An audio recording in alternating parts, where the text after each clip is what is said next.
if you fall asleep, if it's 12 of you and all of you are asleep, you're dead meat. So why do they need to keep you up at night? To harass us so we couldn't sleep.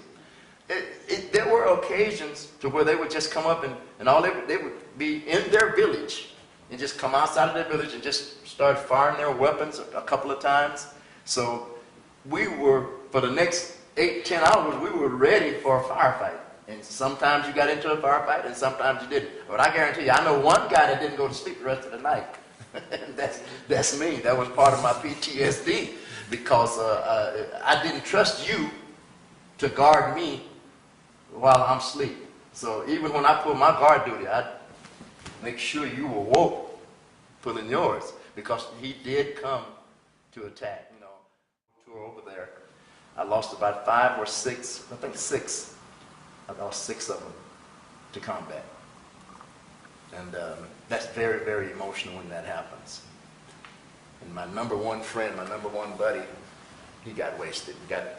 We're getting off of it. It's amazing. It's different in the north. You know what you're in for up there. But in the south, you're getting off a helicopter at a village where they're supposed to be your allies, your friends. And while you're stepping off of that helicopter from the hooches, from the people's houses, the VC started firing at you. And so he got a terrible stomach wound. And they would not let the helicopter land. You know, the guy that I was with every day on my tour, they would not let the helicopter land to take him for medical treatment, so he died there on the spot. You didn't know who the VC were? No. They sold you Coca-Cola during the day. How Exactly. does that affect you mentally, knowing that your enemy is there and that they're talking to you right now, but you can't do anything about it? I chose the substance abuse route at the time. I'm not saying this is what everybody did, but I reached a level of comfort knowing that at the time that I was there, that it was highly unlikely that we were going to get in a major conflict because the area that I was in, south of Saigon, was totally open, no jungle. Pineapple orchards and rice paddies. So you could see for miles and miles and miles. So their strategy was to go undercover in the daytime and then in the night come out. And then, like I said, we know this. But I don't have the right to come up and say, you look like you fit the profile of a BC and then waste it. I couldn't do that. If you looked at some of the cinema about what happened in Nam, you see a lot of that going on, and it really happened.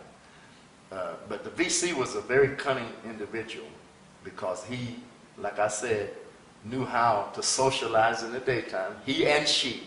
And you know, I can understand because the North Vietnamese army and the Communist Party put a lot of pressure on these people.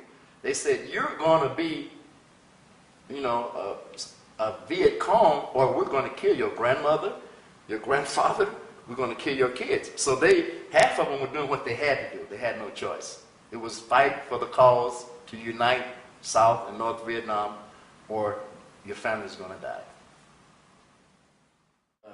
When I went to Tet, the Tet, you familiar with Tet, that big holiday? Yeah. That was one of the turning points of that Vietnam War in January 1968. I was still in country, and they had a big, like Hollywood Park racetrack. The VC, they signed a ceasefire for 48 hours, along with us and the South Vietnamese soldiers, that they were going to, you know, take advantage of that holiday and cease fire. We didn't know that Charlie Willie had planned. And since Saigon was one of the major targets, that was my area. So my unit, the C Company, 199th Light Infantry Brigade, was the first unit to really land in the Phu To racetrack. If you do some research, you'll see this, that the 199th was the ones that went in, and you're talking about dead bodies by the numbers. We had to go. That was the only time that we really went, like in Iraq and Afghanistan, house to house, looking for the enemy in the city of Saigon and the suburbs. But 9 out of the 10 dead bodies, enemy-wise, weren't really the enemy. 9 out of 10 of them were civilians. You know how traumatic that is to see kids, old people just laying around because Charlie walked up and took care of them. They raised purity hell that day. During that month in Saigon.